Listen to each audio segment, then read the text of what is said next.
Hey coaches, welcome to the Transforming Basketball podcast. Today, delighted to be joined by JD DuBois, assistant coach of the LA Lakers and head coach of the Lakers Summer League team from this past summer. So JD, great to have you on. Thanks for joining us. Man, thank you for having me. Excited to be here and continue to learn and share whatever little bit of information I have on your platform.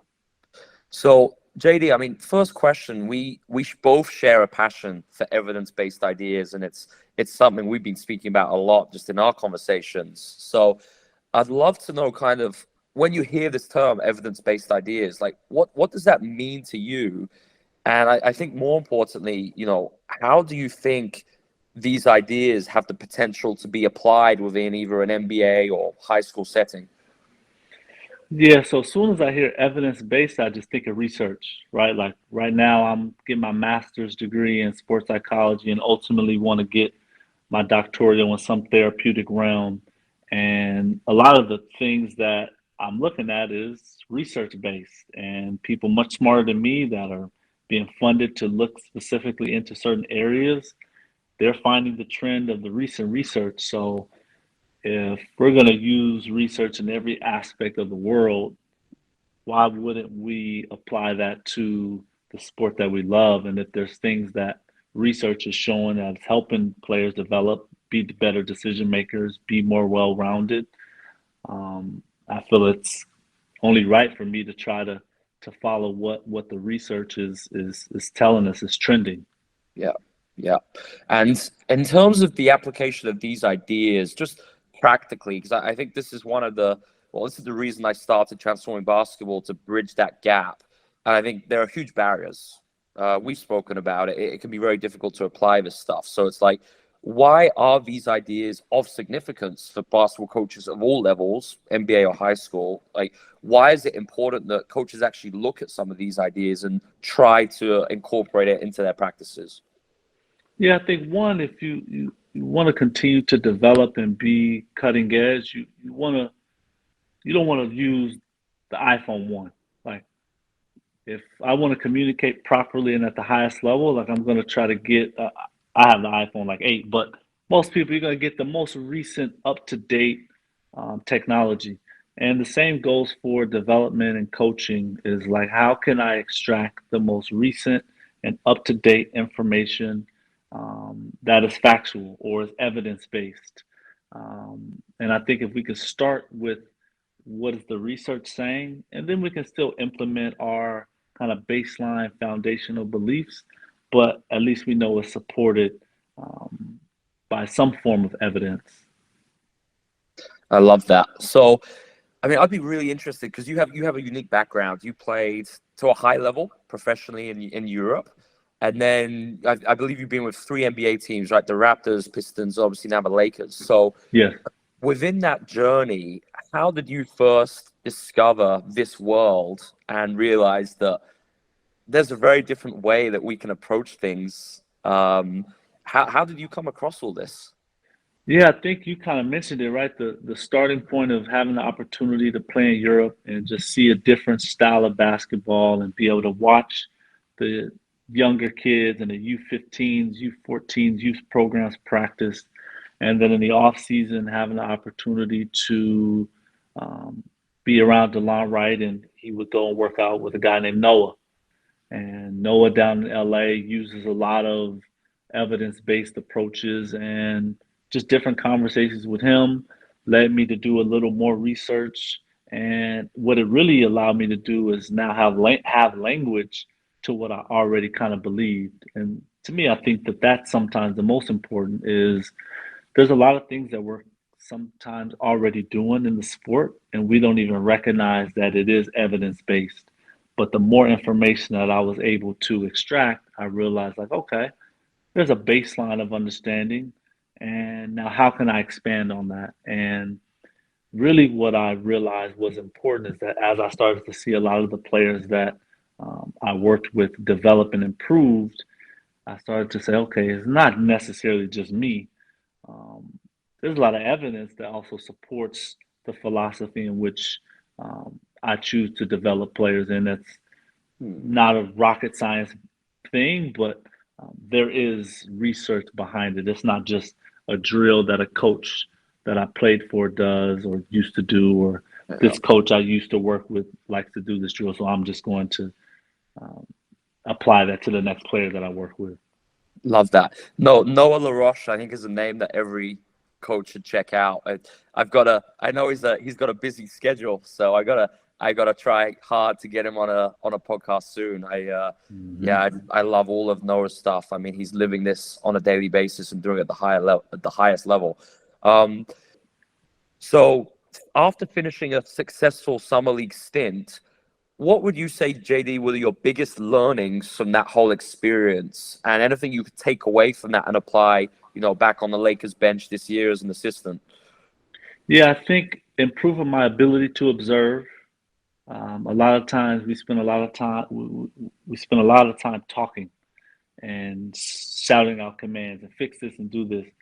But I feel that I'm much better at observing and okay, what is the common theme and having intention on what I'm observing. So that proactive front end approach to the day now allows me to say, okay, I'm watching for something specific.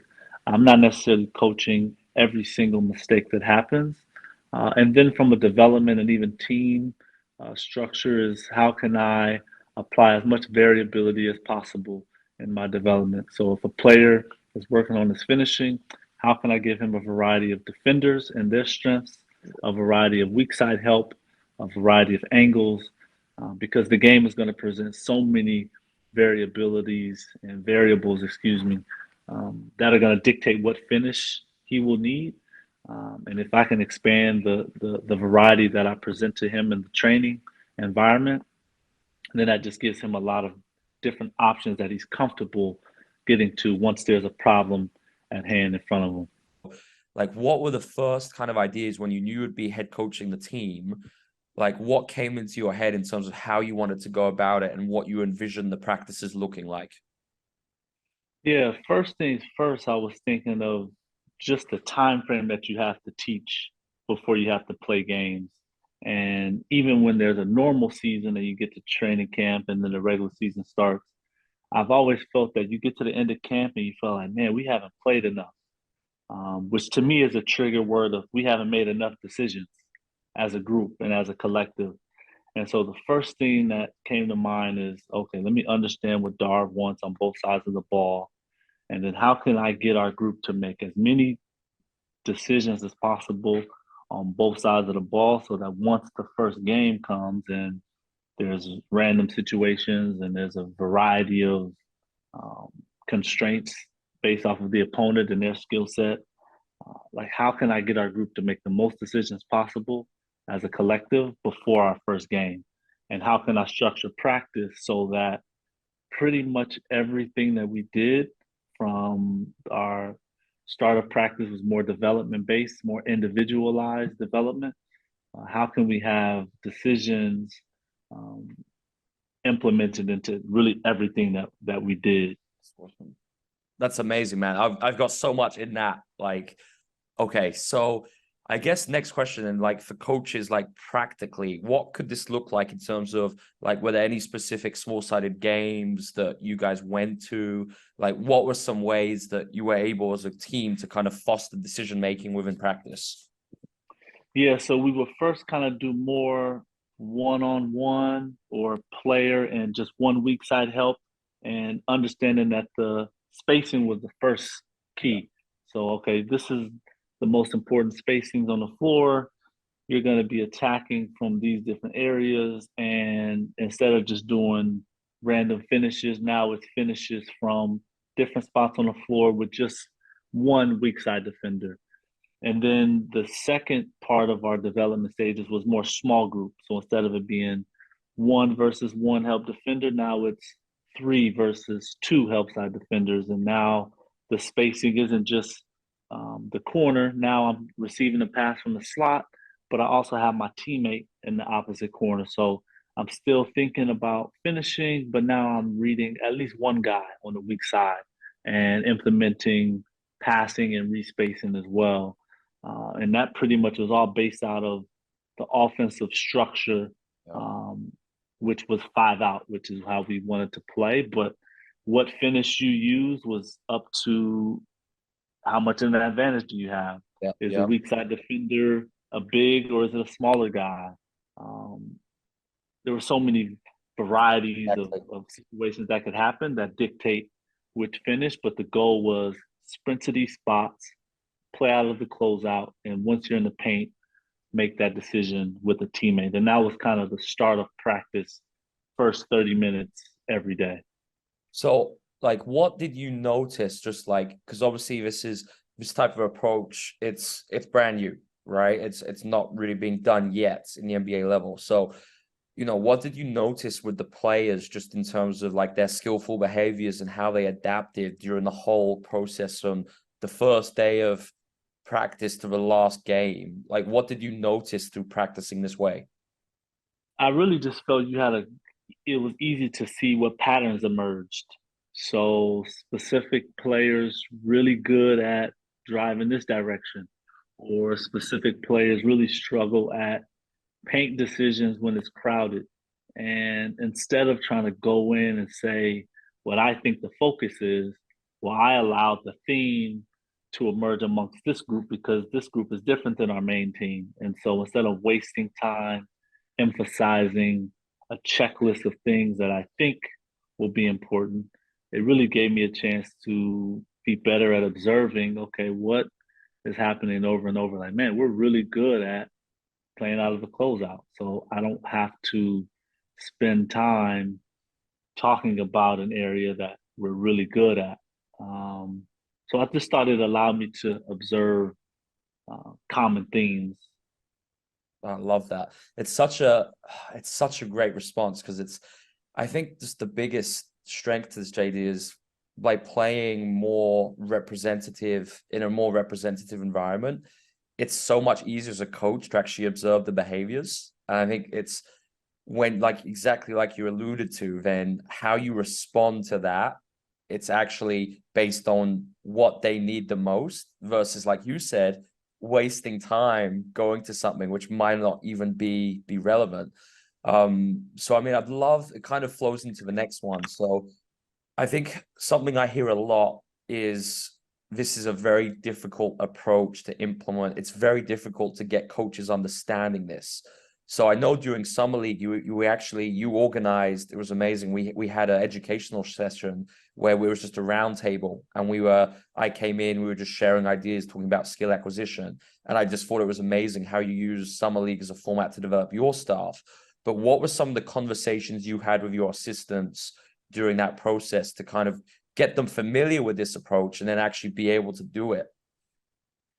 Yeah, well, kind of once I identified, to stick to offense, for example, just my base principles of how we wanted to play offensively. Wanted to be able to attack in the first 5 seconds of the clock. I wanted to make sure we created an advantage, and then I wanted to emphasize multiple actions. So once I kind of let the staff know, like, hey, there's the 5,000 things that may happen. If we can be spaced and ready to attack in 5 seconds, if we can emphasize, did we create an advantage? If we didn't, I don't care what else happened. We need to emphasize why didn't we? But first, we have to teach how do we create an advantage. Um, and then if the ball is stagnant, well, did we get multiple actions? And if we didn't, what actions have we taught? How can we retrieve what we've already worked on in camp? Um, but I think kind of giving them a framework of, okay, get into the corner is important because, again, for us to be spaced and attack in the first 5 seconds, this is what we have to do to get that to be successful. And then what was the end part of the So question? like just getting the staff like on board with this approach, like just introducing them to, without even having to go into the CLA, just like before this, we spoke about how do we start like in an NBA setting, like what's the first thing we talk about? And we both had variability as our answer. So it's like, is that kind of actually how you framed it to the staff, or did you actually talk about the CLA, small-sided games? Was it in a meeting before the first practice? I kind of framed it in the general sense of we won't have enough practice time to do a bunch of drills. And so, because we don't want to overload their bodies and practice for 3 hours, how do we maximize and have an intent with everything that we do? Because if it doesn't involve some type of decision or something that they're reading, it's not really going to correlate to the game.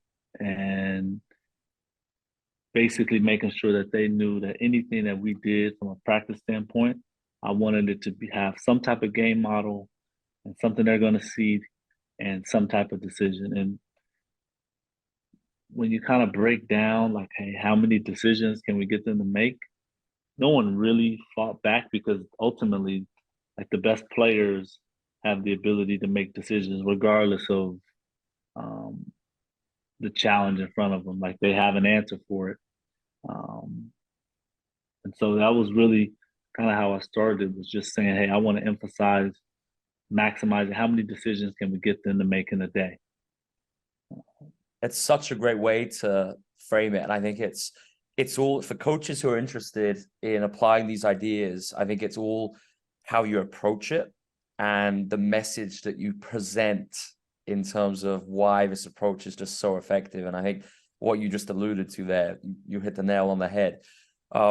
So, I mean, on the flip side, now, were there any real challenges that kind of emerged in terms of being able to do this and, you know, create those representative learning environments where players are making decisions? Like, you know, were there any players that were maybe uncomfortable doing something that was quite foreign to them within a traditional landscape?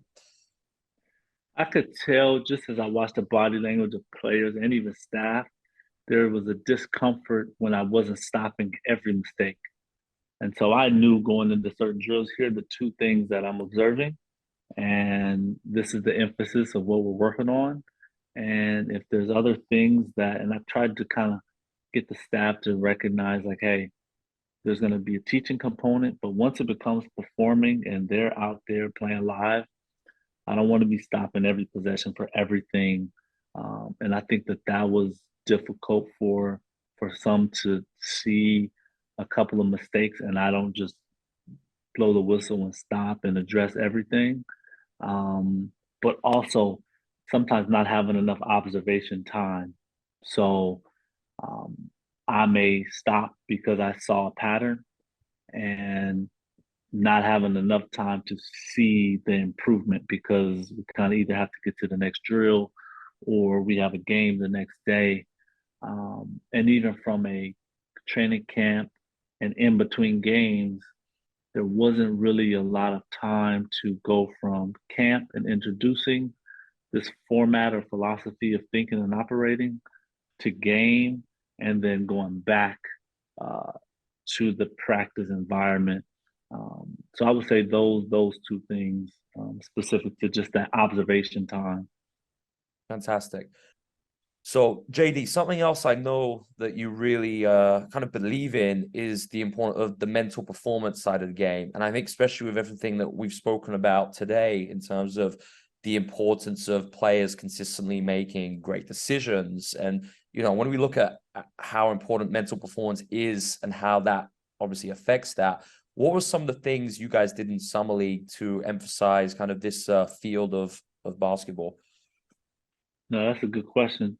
So one, anytime you go into summer league, you kind of can already predict that there's going to be some version of performance anxiety. You have rookies first time performing at the NBA level, especially with our organization and the attention that we get knowing that we're on ESPN. And then you may have returners who are feeling as though, okay, for me to crack the lineup, I gotta show some progression. And then even as a staff, every staff member has a role that is a little bit increased. Again, with our main team, I'm the assistant. Summer league, I'm the head coach. And one thing that allows anxiety to settle sometimes is just basic breathing. And so teaching guys how to be present. And so we started every practice with a breathing exercise. One, because in the midst of competition, a lot of players don't have the ability to slow their heart rates down. It's a lot harder to make decisions when I'm breathing sporadically, my heart rate is high. And it's also hard to think and be present when my breath is super high paced. And so just trying to give them, again, baseline tools to settle themselves emotionally. And I thought it's funny, I was talking with Max Christie today because I remember, I think it was our second game of Summer League. He kind of had a rough start. And then I watched him after a timeout just taking like two really deep breaths. And he ended up having a really good game the rest of the game. We ended up winning. But to watch someone kind of take something that, again, I didn't have a whole lot of time to dive deep into it. But we would start every practice and then pregame as well. We did the same thing of just allowing them to settle themselves mentally. I thought was really, really important because we know the environmental constraint changed from our practice facility to Thomas and Mack that's packed house, and the individual constraint of my confidence in practice is going to be one thing, but when I step into this new arena, how can I be as present as possible? I love that example. And I think just getting Newell's constraints model, alluding to, environmental individual task constraints, I think that's it, because so many practitioners, they ask me, why do I need to understand theory? Why is understanding this relevant? But exactly like you just said, an awareness of the theory, it changes how you see the game, and then it changes, right, those organizational processes that you implement because of that. So is that, I mean, just on that note, is that kind of how you view the theory and the importance of, understanding actually what constraints are and the influence they have in shaping movement skills in basketball? And would you recommend to other coaches that it's actually worth the time investing in trying to learn about some of this stuff? Yeah, and even for me, I'm still learning, still trying to gain a better understanding, to be honest. So I wouldn't even speak from as if I'm an expert, but I do think the understanding of the different constraints allows you to see what may impact the skill and the development or the performance. Because you may think that it's only the individual and it's just the individual isn't good enough. And it's like, well, maybe the environment, we haven't given them a variety of environments to develop in, or we haven't given them enough different tasks so that when performance happens and the game presents a different situation, well, we have to give them a variety of things to develop within. It may not just be on the player. And so I think it, for me, challenges me to not just put the onus on the player to either perform or not perform, but it gives me some form of a variety of checklists to see, like, okay, have I changed and manipulated these different areas often, and allowed them to execute in those different pockets of constraints as well. Such a great point. Like, especially just if you're not experiencing these things and your players are just in the traditional environment, you're basically leaving development up to chance or just hoping that they encounter those decisions in the game and they can cope with it, right? Whereas, if you're actually hitting these things in practice, you can actually create these decisions, aka affordances. You could design them in the practice, and players can encounter maybe more in one practice session than what they would maybe do in 6 months if they were only experiencing that within the game, right? And I think that's exactly the importance of it. To your point, there was a workout this morning. A player was going through a shooting drill, and I could watch him struggling both mentally, body language kind of was declining, and then he missed 7 or 8 in a row. And then I watched him again take a deep breath, center himself, and I asked him, what was your internal dialogue while you missed the 7 to 10 straight? And like most athletes, it's terrible. You're talking reckless to yourself. And for me, being able to make athletes aware of the external environment that we see, crowd, um, practice facility, family, whatever, but then also the internal environment that we can control, and how to educate them on control that internal dialogue, because you can't really control the crowd noise. You can be aware of it. I can Yep. put you in different situations, But the one environment that you can somewhat manage on your own is that internal one. And a lot of times that one shifts us on the performance scale, whether that's playing well or not so well, based off of how is our internal dialogue. Oh, fantastic stuff. So I want to finish just with this question, JD. I mean, every kind of guest that I'm getting on the podcast, they all share one thing in common. And I think that's a deep kind of intrinsic motivation to learn and have a level of curiosity in whatever field kind of the guests are that are coming on the podcast. So I know you do a lot of learning and it's something you're really passionate about. So, I mean, what's the biggest kind of focus area for you over the next season in terms of something that you want to take a deeper dive in, or maybe something you've been doing already? I know you mentioned you're doing your master's, which I think is fascinating. So, what's your kind of intent in that regard over the next season? Yeah, I would say two. One, until I have my PhD and I'm an official clinician, bridging that gap between athlete and clinician, right? There's a space that we're in now where the athlete is being more vocal than ever about things that they may be dealing with mentally on or off the floor.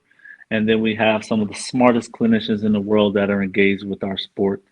Sometimes the struggle is that gap of the information and the athlete that needs it. So for me, how do I stand in that gap and have the relationship with the athlete, but also have a baseline of information and a relationship with the clinician to where now we can provide that support. And then two, I kind of mentioned it earlier, being a much better observer. Um, Sometimes there's specific skill sets that we want to obtain as coaches, but for me, just being an elite observer, because now I'll be able to suggest things that are consistently happening and not just speak on something that I see in the moment just to have my voice heard. And not saying that I did that before, but I think I'll be a much better asset if I have an elite ability to truly observe what's happening in front of me, because we've all seen it. Halftime happens and we're frustrated about a specific play. But if you take a step back and when you watch the game again, you realize, like, dang, that didn't really happen that much. And in the moment, I was charged up and I went into the locker room and I addressed the group. But then now, when I go back and look at the film, it didn't happen. And so, if there's one or two bullets I could save Dar from using because I'm a better observer and I can give him some suggestions, hopefully that trickles down to the players being a little more calm or a little more present, and ultimately maybe one or two wins over the course of the year. That's so good. It's those observational skills, I think, are the most important, especially when you're using a constraint set approach, because it's unpredictable. We never know quite what may happen. We might even have the same small-sided game with very similar all the same task constraints, but each time we do it, something different might emerge. And then the only way we can respond to that, like you said, it's observing it and then knowing, all right, if we're going to change this constraint, manipulate this, maybe, this is going to happen. And that can only happen with great observational skills. JD, I just want to say thanks again for coming on the podcast. For me, it was I loved listening to all the nuggets that you shared today. And I just can't wait to keep hearing about, how you're applying these ideas in your practice. No, absolutely. I appreciate you for having me. And again, I'm still learning, and as we all should be, just trying to extract a little more information as we can each day.